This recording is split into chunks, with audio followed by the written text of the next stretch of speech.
गदिं पत्ते वोच्छामि समय पावुण नमो सुध केवली भणिगम नमः समय साराय स्वानुभूत्या चकासते चित्स्वभावाय भावाय सर्वभावान्तरच्छिदे।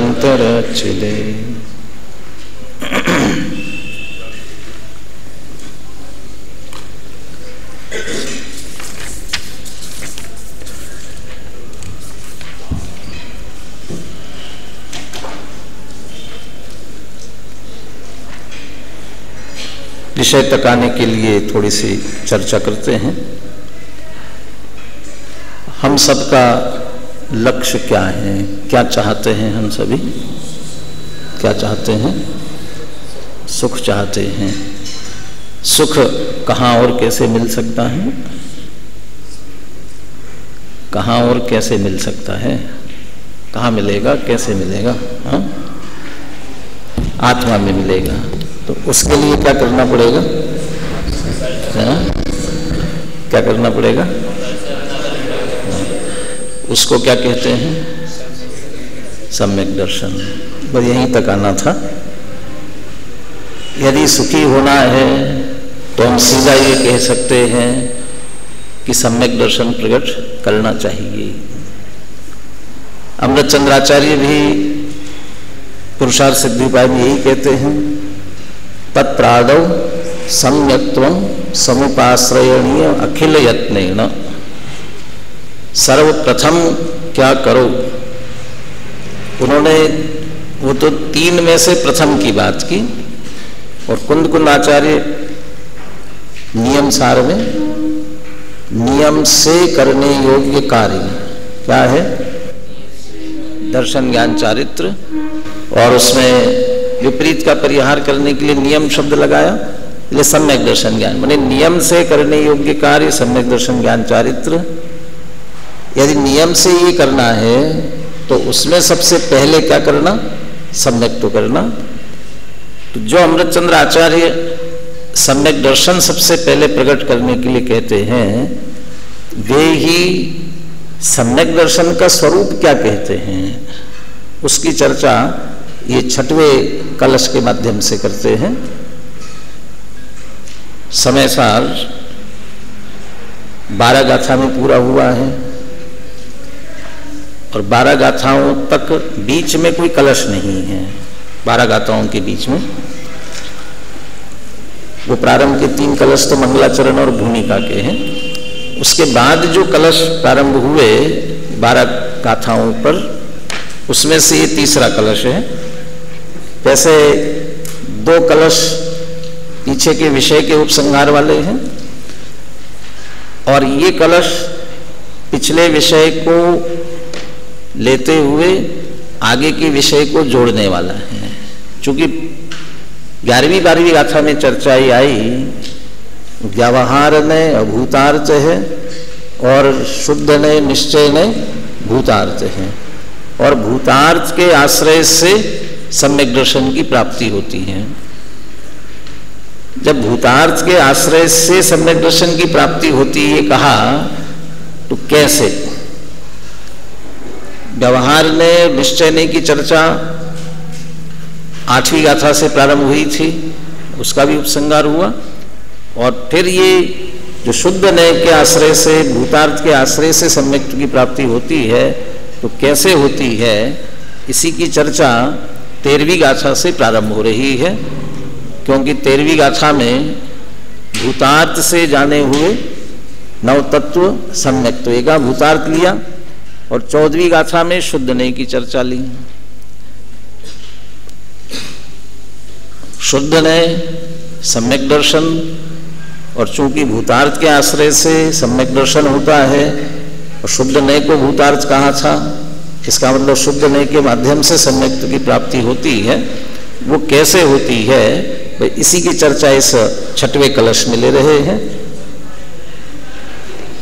सेकेंड ईयर फाइनल के पाठ्यक्रम में चर्चा हुई थी। अब ये ध्यान नहीं है कि प्रवचन में कलश लिया था या कक्षा में लिया था, ये ख्याल नहीं है। लिया भी हो तो पुनः पुनः चर्चा में लेने जैसा कलश है। तो अभी भी कक्षा में जिस तरीके से चर्चा ली थी उसी तरीके से लेंगे। साथ में अभी जो प्रकरण भाई साहब ले रहे हैं नयों का, उससे भी जोड़ते हुए आपको तत्काल ख्याल में आएगा, उससे जुड़ जाएगा। इसके लिए उसकी भी चर्चा इसके साथ में करेंगे। बहुत जो पुरुषार्थ प्रेरक बात कहनी होती है तो अमृतचंद्र आचार्य शार्दूल विक्रीडित छंद का प्रयोग करते हैं, और इसमें भी कुछ वो पुरुषार्थ की बात कहना चाहते हैं। और आचार्यों की भाषा क्या कहते हैं, वो कहते क्या है और समझना क्या है ना, वो भी उसमें से भाव लेना है। एक साथ मिलकर के बोलते हैं छठवां कलश।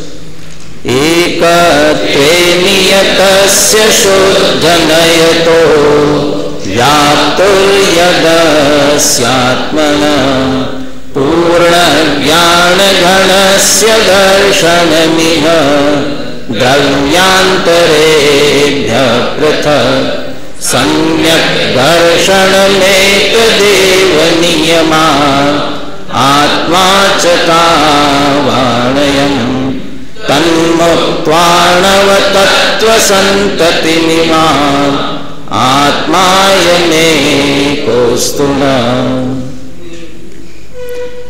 सम्यक दर्शन की चर्चा कर रहे हैं। बोले पद्यानुवाद भी बोल लीजिए, विषय ख्याल में आ जाएगा, फिर अपन अर्थ करेंगे ऊपर से। बोलिए।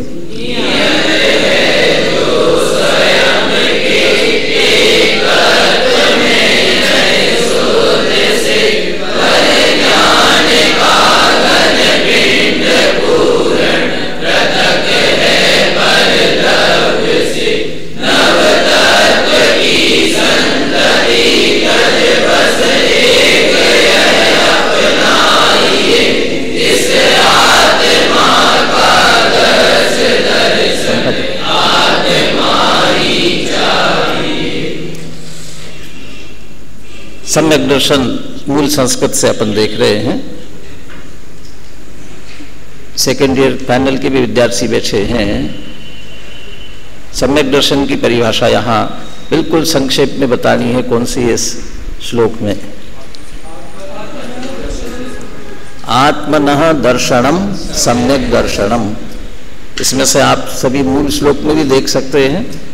पहले श्लोक की अंतिम पंक्ति, पहले श्लोक के पहली पंक्ति का अंतिम शब्द आत्मनः, और दूसरी पंक्ति में दूसरा शब्द दर्शनम, और तीसरी पंक्ति का पहला शब्द आत्मनः दर्शनम सम्यक दर्शनम। एक संक्षिप्त परिभाषा दे दी, और ऐसा कह करके जो निषेध करने योग्य जो है उन सब बातों का निषेध भी हो गया। आत्मनः दर्शनम सम्यक दर्शनम। इसका अर्थ अब निषेध परक चले जाए तो बाकी सबका निषेध ही लिया जाएगा ना। दूरदर्शनम सम्यक दर्शनम होगा कि नहीं होगा?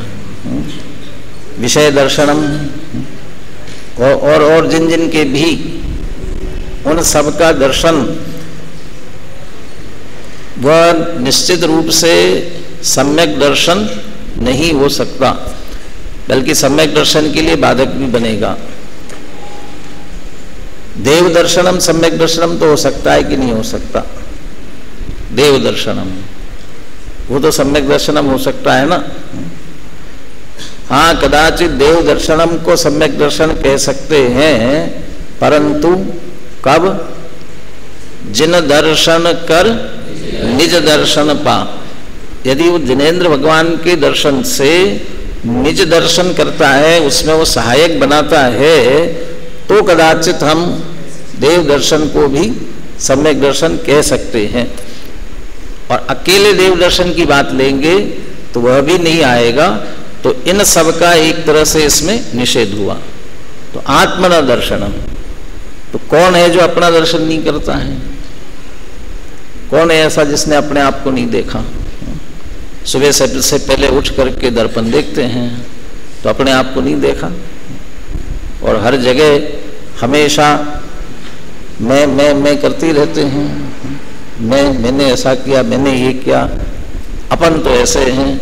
तो अपन अपने आप को नहीं जानते, तो अपना दर्शन तो कर ही रहे हैं ना। तो अपना आत्मा का दर्शन अपना स्वयं का सबको हो रहा है, फिर सम्यक दर्शन तो हो ही रहा है ना। लेकिन वो आत्मा जिसका दर्शन करना है उसे किससे कैसे देखना बढ़िया श्रद्धान करने की बात है। दर्शन में आंखों से तो दिखाई नहीं देगा, आत्मा अतीन्द्रिय है, अमूर्तिक है, तो आंखों से देखने की बात तो है नहीं। दर्शनोपयोग के विषय की बात भी नहीं है। दर्शनोपयोग का विषय क्यों नहीं है? दर्शनोपयोग विषय तो है, लेकिन वह सम्यक दर्शन नहीं होगा। क्यों? क्योंकि दर्शनोपयोग निर्विकल्प है, सामान्य है, सत्ता मात्र का अवलोकन करता है। कौन पदार्थ इसका वो निर्णय नहीं करता, इसलिए उसमें वो दर्शनोपयोग में निर्णय की सामर्थ्य नहीं है, इसलिए दर्शनोपयोग नहीं। अरे जो मति ज्ञान में चक्षुरेंद्रिय जनित दर्शन कहलाता है वो भी नहीं है, दर्शनोपयोग वाला दर्शन भी नहीं है। तो कौन सा दर्शन है? श्रद्धा वाला दर्शन है, श्रद्धान, तो आत्मश्रद्धान। तो कैसे आत्मा का श्रद्धान करना और किसके माध्यम से करना? यदि उधर से सीधी बात करें, जो भी भाई साहब के इसमें 8वें नंबर की नई की बात चल रही है, यदि उसकी बात करें तो उसका स्पष्ट उल्लेख कर दिया। शुद्ध नयतः देखना है, जानना है, और बाकी नयों की बात थी उसमें तो सिर्फ जानना था।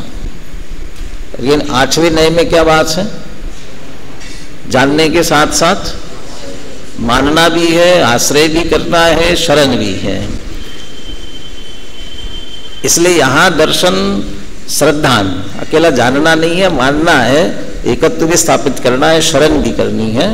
इसलिए शुद्ध नय कहा, सबसे पहला शुद्ध नय कहा। जैसा चश्मा लगाएंगे वैसी दुनिया दिखेगी, जैसी दृष्टि वैसी सृष्टि। तो हमें दृष्टि बदलनी है, सबसे पहले दृष्टि लेनी है शुद्ध नय की, और शुद्ध नय की दृष्टि से फिर अपनी आत्मा को देखा जाए। तो शुद्ध नय से देखेंगे तो आत्मा दिखेगा कैसे? या आत्मा को शुद्ध नय से देखना चाहते हैं, या हमारी दृष्टि शुद्ध नय वाली करना चाहते हैं, तो क्या करना पड़ेगा? तो जो जो हमारी दृष्टि में बसा हुआ है, बैठा हुआ है, उसको हटाना पड़ेगा। तो कहां से प्रारंभ करें? दूसरी पंक्ति में ही दर्शन शब्द आया था, उसके अगला शब्द द्रव्यांतरेभ्य पृथक, समस्त अन्य द्रव्यों से भिन्न। अब एक शब्द और जोड़ते हुए सम्यक दर्शन की परिभाषा करेंगे। द्रव्यांतरेभ्य पृथक आत्मन दर्शनम सम्यक दर्शनम।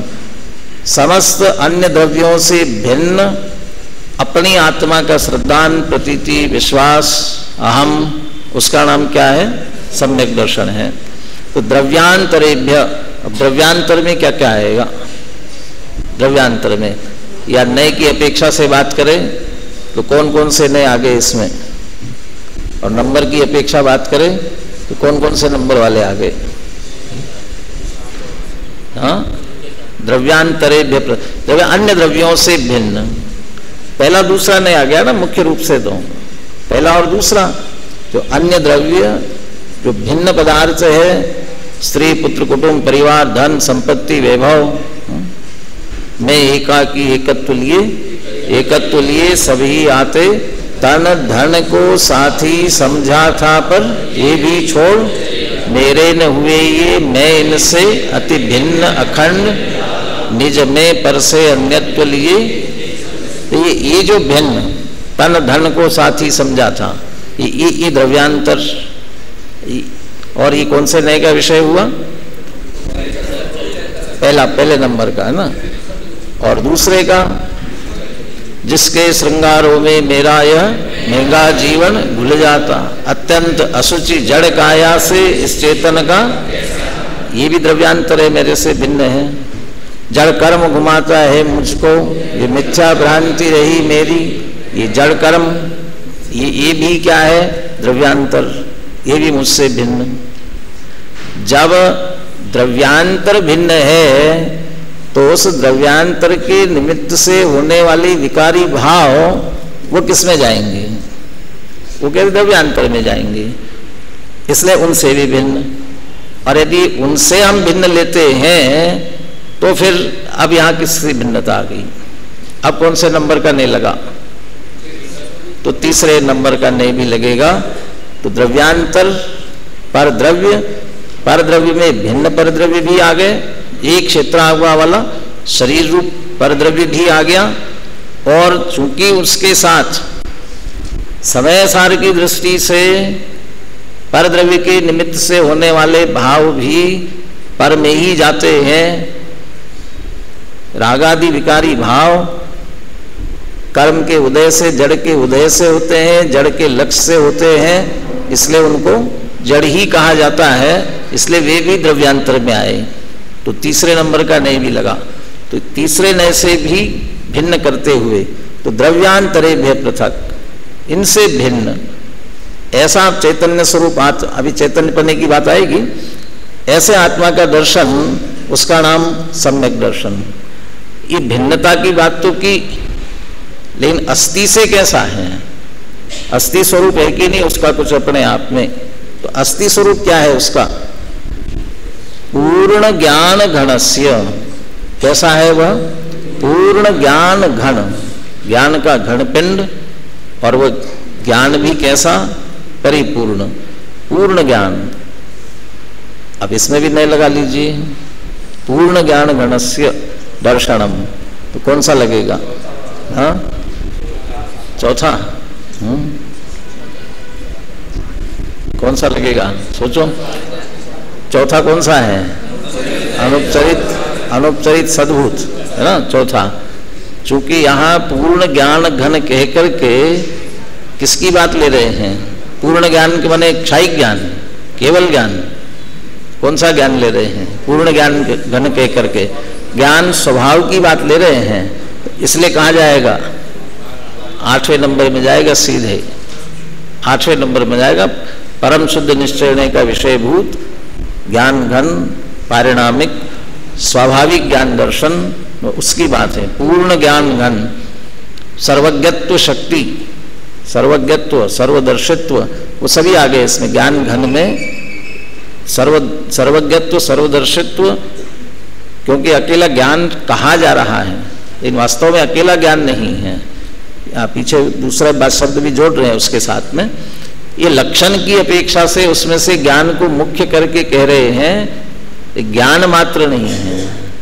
ज्ञान मात्र कह रहे हैं, लेकिन ज्ञान मात्र कहने में भी वो अनंत गुणों का अखंड पिंड उसके साथ में शामिल है। नवीनानम न दंसनम न चरितम और जानगु दुजो भावो, भाई ज्ञान भी नहीं, दर्शन भी नहीं, चारित्र भी नहीं, और फिर क्या कहते हैं? एक ज्ञायक भाव। वो जो एक ज्ञायक भाव कह रहे हैं उसका नाम पूर्ण ज्ञान घनस्य दर्शनम, पूर्ण ज्ञान घन। ऐसे आत्मन दर्शनम, उसका नाम सम्यक दर्शन। परद्रव्यों से भिन्न हुआ, अपने आप में ज्ञान स्वरूप अपने आप को देखा, तो क्या अकेला ज्ञान रूप ही है और गुण नहीं है क्या? तो इसलिए कहा व्याप्त हूं, वो व्याप्त है। किसमें व्याप्त है? कि अपने गुण पर्यायों में व्याप्त है। अभी इसकी थोड़ी चर्चा करने के बाद जयचंद जी छाबड़ा का भावार्थ भी पढ़ेंगे, और वहां क्या लेते हैं। अभी तो हम यहां अनंत गुण पर्यायों में व्याप्त, तो जब अनंत गुण पर्यायों में व्याप्त है, अब इसको भी लगा लीजिए न, गुण पर्यायों में व्याप्त, तो कौन सा नहीं लगेगा? गुण पर्यायों में व्याप्त कौन सा लगेगा? नहीं। ये प्रश्न खड़ा करना चाहिए गुण पर्याय कह करके आप क्या लेना चाहते हैं? क्योंकि नए हमेशा विवक्षा की तरफ से लगते हैं, ज्ञातुर अभिप्राय कहो चाहे वक्तुर अभिप्राय कहो। और यदि आपको ज्ञातुर अभिप्राय आप जो समझ रहे हैं उस हिसाब से आप नहीं बोलेंगे, तो आप मेरे से पूछे वक्तुर अभिप्राय की अपेक्षा से आप किसकी बात करते हैं, कौन से गुण पर्यायों की बात करते हैं, कौन से गुण पर्याय जो आत्मा के हैं उन्हीं की बात चल रही। तो द्रव्यांतरेभ्य पृथक तो पहले ही आ गया, द्रव्यांतरेभ्य पृथक ये बात पहले ही आ गई। वहां अपन ने द्रव्यांतरेभ्य कह करके अन्य द्रव्य के भाव और साथ में उनके निमित्त से होने वाले विकारी भाव लिए थे। ये जयचंद जी छाबड़ा ने ऐसे नहीं लिया है, वे गुण पर्याय कह करके पर्याय में विकारी भावों को भी शामिल किया। अनुशीलन यदि आपके सामने हो तो आप देख सकते हैं भावार्थ को, नहीं हो तो मैं पढ़ करके यहां से सुनाता हूं। सर्व स्वाभाविक तथा नैमित्तिक अपनी अवस्था रूप गुण पर्याय भेदों में व्यापने वाला यह आत्मा।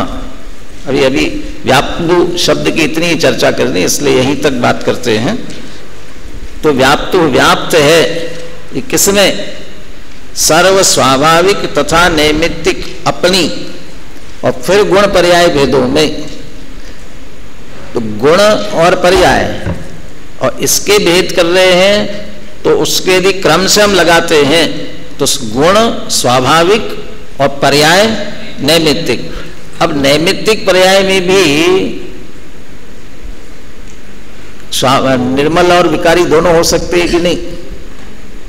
निर्मल पर्याय विकारी पर्याय दोनों हो सकते हैं कि नहीं? नैमित्तिक में हो सकती हैं, लेकिन मुख्यतः से स्वाभाविक पर्याय को स्वाभाविक माने नैमित्तिक नहीं कहा जाता।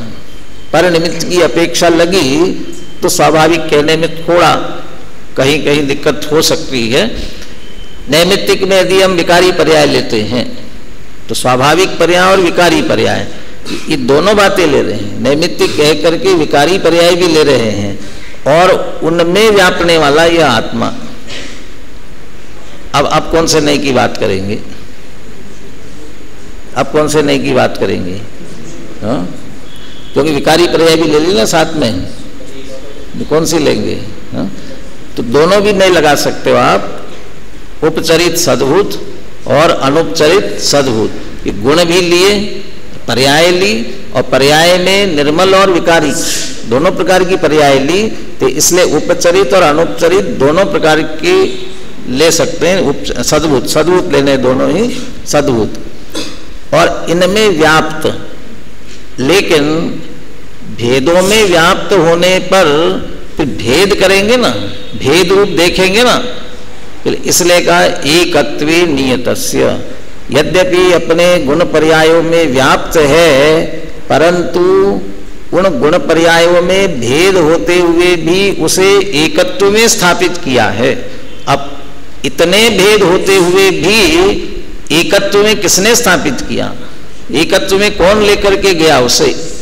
ये शुद्ध नैतः। अब वहां यदि अलग अलग लेना चाहें, गुण भेद, अनुपचरित सद्भूत व्यवहार, पर्याय भेदों में स्वाभाविक पर्याय भेद, और स्वाभाविक में भी पूर्ण विकसित है, अल्प विकसित है, वो उस दृष्टि से किन किन में भेद में चला जाता है, उन सब में देख सकते हैं। ये सब होते हुए भी शुद्ध नैत एकत्वे नियतस्य, शुद्ध नय से एकत्व में जिसने स्थापित किया है, ऐसा कहते ही चारों प्रकार के व्यवहार का निषेध हो गया। पहले दो प्रकार के व्यवहार का निषेध, मुख्य रूप से दो की बात करें। द्रव्यांतर में अकेले द्रव्यांतर ही लिए जाए, द्रव्यांतर में द्रव्यांतर ही लिए जाए, तो द्रव्यांतरेभ्य पृथक ये कहते ही पहले दो व्यवहार का निषेध हुआ, असद्भूत व्यवहार का निषेध हुआ। और व्याप्त हो, अपने गुण पर्यायों में व्याप्त होने पर, भेदरूप होने पर, और ऐसे भेदरूप होने से जो सद्भूत व्यवहार का विषय बनता है, फिर भी उसे एकत्वे नियतस्य, फिर भी उसे क्या किया? एकत्व में स्थापित किया। ऐसा एकत्व में स्थापित करना, किसके द्वारा? ये शुद्ध नयता। जब हम अपने आत्म तत्व का समस्त परद्रव्यों से भिन्न और अपने ही अनंत, अब यहाँ पर्याय शब्द का भी प्रयोग किया हुआ है, तो पर्याय का भेद भी खड़ा नहीं करना है और गुण भेद भी खड़ा नहीं करना। छठवीं गाथा, नवी होदी अपमत्तो न पमत्तो, ऐसा कह करके वो पर्यायों में एकत्व स्थापित किया। और सातवीं गाथा, नवीनानम न दंसनम न चरितम जानगो दुजो भाव, ऐसा कह करके गुण भेद का निषेध किया। इस तरह चारों ही प्रकार के व्यवहार का निषेध, शब्दों का प्रयोग नहीं है, व्यवहार नहीं, निषेध शब्दों का प्रयोग नहीं है। अपने आत्म तत्व को इस तरह से अन्य द्रव्यों से, देहादि से, कर्म से, और चूंकि वहां कर्म के साथ साथ द्रव्यांतरेभ्य पृथक लेने में उन विकारी भावों से भिन्न देखते हुए अपने गुण पर्यायों का भेद भी न करते हुए एक ज्ञान मात्र पूर्ण ज्ञान घनस्य इस रूप में देखते हैं, ऐसे देखने का नाम ही शुद्ध नय है। ये दृष्टिकोण ही शुद्ध नय है। या इस तरफ से चले, या हम जिनवाणी पढ़ करके नयों के भेद प्रभेद यदि हमने समझ लिए हैं तो पहले उधर से चले। ये सब संपूर्ण वस्तु स्वरूप समझकर, समझने के बाद उसमें जो शुद्ध नय है, उस शुद्ध नय की दृष्टि से अपने गुण पर्यायों में व्याप्त पूर्ण ज्ञान घन ऐसे अपने आत्मा का समस्त अन्य द्रव्यों से भिन्न श्रद्धान करना, प्रतीति करना, उसमें अहम स्थापित करना, इसका ही नाम क्या है? सम्यक दर्शन है। ये दो पंक्तियों की चर्चा हुई अपनी। अब नीचे की दो पंक्तियों में भाई साहब ने जो बात कही थी उसके साथ और जोड़ना है इसे। सम्यक दर्शनम हो गया, एतदेव नियमाद आत्मा च तावानयम, दो शब्द आए इसमें, एतदेव और तावान, यह सम्यक दर्शन है। और कहते हैं एतदेव, यही, और साथ में नियम से, और आत्मा च तावानयम, और आत्मा तावान माने उतना ही है। अब जो नयों की चर्चा करते हुए, अब उनके भाषा आपने सुन ली है, इसलिए उस भाषा की दृष्टि से किन किन में लगाया था वो याद कर लेना उसे। अभी उल्टा जो निषेध वाली बात लेते हैं, ऐसा नहीं हूं और इतना नहीं हूं और ये नहीं हूं, ये भी लगा रहे ना, ये नहीं हूं, ऐसा नहीं हूं और इतना नहीं हूं। अब आप इसमें लगाइए, ये नहीं हूं, ये बात किसमें आई? द्रव्यांतरेभ्य पृथक, इसमें ये बात आ गई कि ये नहीं हूं, और ऐसा नहीं हूं, ये कहा व्याप्तु में जो नैमित्तिक भाव लिए हैं वो नैमित्तिक भावों रूप वैसा मैं नहीं हूं। और उसमें ही जो गुण, यदि गुण भेद लिए जाते हैं या निर्मल पर्याय ली जाती है, भले ही स्वाभाविक है, लेकिन उसमें भी उतना मैं नहीं हूं। लेकिन यहां तो ये कह रहे हैं एतदेव और तावान। अब इसे तो जब इनसे भिन्न पूर्ण ज्ञानघन अनंत गुण पर्यायों में व्याप्त, आप सीधे जो आठवें नय की बात कर रहे हैं, परम शुद्ध निश्चय नय के विषयभूत शुद्ध आत्मा की, अब उसे जब लिया जाए तो उसमें हम क्या कहेंगे? नीचे तो हम ऐसा कह रहे हैं, ये मैं नहीं हूं, ऐसा मैं नहीं हूं, इतना मैं नहीं हूं। अब जब आठवें में आएंगे तब क्या कहेंगे? यही मैं हूं और ऐसा ही मैं हूं और इतना ही मैं हूं। तो एतदेव में दोनों बातें आ गई, यही और ऐसा ही, और साथ में कहते तावानयम, उतना ही मात्र आत्मा। लेकिन जब द्रव्यांतरों से भिन्न कर दिया, तो द्रव्यांतरों से भिन्न कर दिया, फिर ये शरीर, ये विकारी, संसारी, ये फिर आत्मा नहीं है क्या? ये आत्मा नहीं है क्या? वो अपने आप में आत्मा तो हो सकता है, ये हमारे लिए आत्मा नहीं, हमारे प्रयोजन का आत्मा नहीं है। सम्यक दर्शन की प्राप्ति के लिए जिसका लक्ष्य करना है, जिसका श्रद्धान करना है, वो आत्मा नहीं है। इसलिए जिसके लक्ष्य से सम्यक दर्शन होता है उतना ही वास्तव में आत्मा है, वही आत्मा है, उसका ही श्रद्धान, उसी की प्रतीति और उसमें ही अहम स्थापित होना चाहिए। और इसीलिए तन मुक्त्वा नव तत्व संतति उमाम आत्माय में कोस्तुना, चूंकि बस उसके आश्रय से सम्यक दर्शन होता है, इसलिए बस वह एक आत्मा ही हमें प्राप्त हो। और मुक्त्वा नव तत्व संतति, बाकी नव तत्व की संतति से हमें कोई भी प्रयोजन नहीं है। फिर तत्व चिंतन, तत्व मनन करना चाहिए कि नहीं करना चाहिए? तत्वार सूत्र पढ़ना चाहिए कि नहीं पढ़ना चाहिए? 7 तत्वों का स्वरूप समझना चाहिए कि नहीं समझना चाहिए? ये पढ़ने के बाद कह रहे हैं कि उसमें नहीं उलझना है, उसमें से ये जो शुद्ध नहीं का विषयभूत जो आत्मा है वह उसका लक्ष्य करने पर, उसका आश्रय करने पर, उसमें हम स्थापित करने पर सम्यक की प्राप्ति निश्चित रूप से होती है। पुनः एक बार कलश का पाठ करते हुए अपनी चर्चा अपन पूर्ण करते हैं।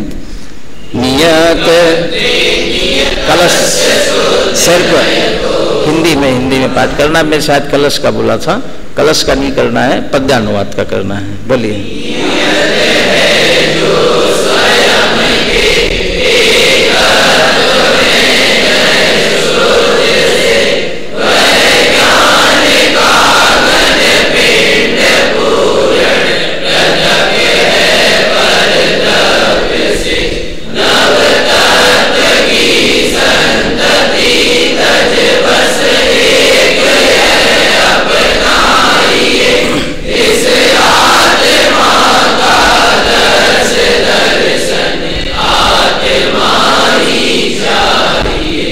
कहाँ से मिलेगा? आत्मा चाहिए तो कहाँ से मिलेगा?